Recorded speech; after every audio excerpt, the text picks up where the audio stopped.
So, why is it called Area 51? To begin with, it's not the official name. The official name is Nevada Test and Training Range, or simply the Groom Lake Base. It's believed the name Area 51 came about because the facility borders a place called Nevada Test Site. This place, which was used to test nuclear bombs after World War II, is mapped as a grid of squares numbered between 1 and 30. Area 51, while not part of this grid, borders Area 15, which many say is the reason for its now iconic name. In 1997, the radio program Coast to Coast AM got a call from a frantic man claiming to be an ex-Area 51 employee. Where are you now? A former employee. Former employee. I was let go on a medical discharge about a week ago, and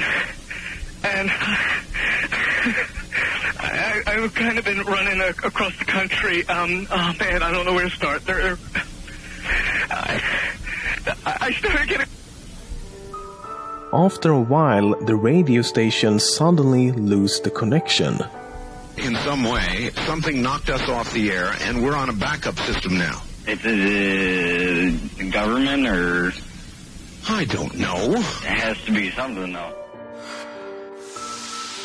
Many believe that the Area 51 we see on the surface is only the tip of the iceberg. It's thought that the area also has a huge network of tunnels and facilities going several stories underground. Entrances like this can be found around the complex, for example. However, like most things about Area 51, it's impossible to say for sure.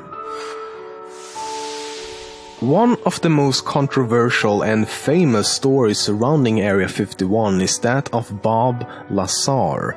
Ever since 1989, he claims to have worked near Area 51 in a facility called S4, where he supposedly worked on reverse engineering alien technology. Lazar claims he saw a range of different alien spacecrafts and has provided detailed information on how these vehicles actually worked. For example, he says the fuel these vehicles used was an element with an atomic weight of 115, which allowed the crafts to create some sort of anti-gravity effect. Interestingly, element 115 or ununpentium was first discovered in 2003, 14 years after Lazar first mentioned it. He also claims that he was given briefings describing how extraterrestrials have visited Earth for the past 100,000 years. The beings originate from a planet within the Zeta Reticuli star system, which is located about 39 light-years from Earth. However, so far, no planets have been found to orbit the binary star system.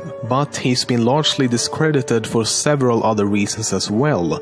For example, he claims to have a master's degree from MIT, but there's no records of that whatsoever. No one at the school remembers him, and when asked to name some of his professors, he gave the name of a professor at a different school, named Pierce Junior College. Lazar was also registered in one of his courses at Pierce Junior College the same time he claims to have attended MIT. So if he's lying about his education, what else is he lying about?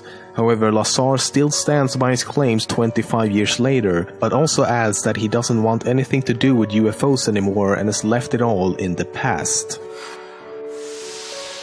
Today, the only place where you can actually see Area 51 with your own eyes is a place called Tikaboo Peak. However, you still need binoculars or some sort of telescope to see it, as it's 42 kilometers away. Previously, you could view it at much closer distances from two places called White Sides and Freedom Ridge, but these locations were later seized by the government in 1995. Each weekday, about 20 flights in each direction transports around 1,000 workers between Las Vegas and their jobs at Area 51. The unmarked white planes with a single red line on the side use the call sign Janet and takes off from their own terminal at the McCarran International Airport in Las Vegas. Janet is believed to stand for Joint Air Network of Employee Transportation. The planes are the only ones allowed to enter the airspace above and around Area 51. Not even military aircrafts are allowed to enter. It's also interesting that no one seems to wear suits or uniforms. Everyone is dressed pretty casual. In 1974, astronauts aboard the space station Skylab 4 inadvertently photographed Area 51 while in orbit. There were specific instructions not to do this and was the only location on Earth which had such an instruction. The photograph was published despite discussion of classified information. However, no one noticed the photo until 2007, 33 years later. During the production of the 1996 movie Independence Day, the US military had agreed to support the film by providing vehicles, costumes, and allowing the crew to film at military bases. However, after learning of the Area 51 references in the script, they immediately withdrew their support. Even though some form of military base at Groom Lake has been known to exist for several decades now, the US government has never actually acknowledged this. This is until July last year when the CIA released papers documenting the history of several previously classified projects. These documents make several references to the Area 51 facility and reveals that it was, for example, used to test the spy planes Lockheed U-2 and A-12. And in December of last year, Obama became the first US president in history to publicly mention Area 51. So, the question you're all asking, what is really going on at Area 51? Crashed UFOs, extraterrestrial experimentation, cutting-edge technological developments, weather-controlling devices, or super mega sensational uber top-notch smashing glorious marvelous outstanding amazing bewildering secret military stuff? In a world with secrets, exists a place that is secret. Okay, I'm sorry, I'm gonna stop now. When I started making this episode, I was quite optimistic really and wanted to find some truth, some fact about what might be going on at Area 51.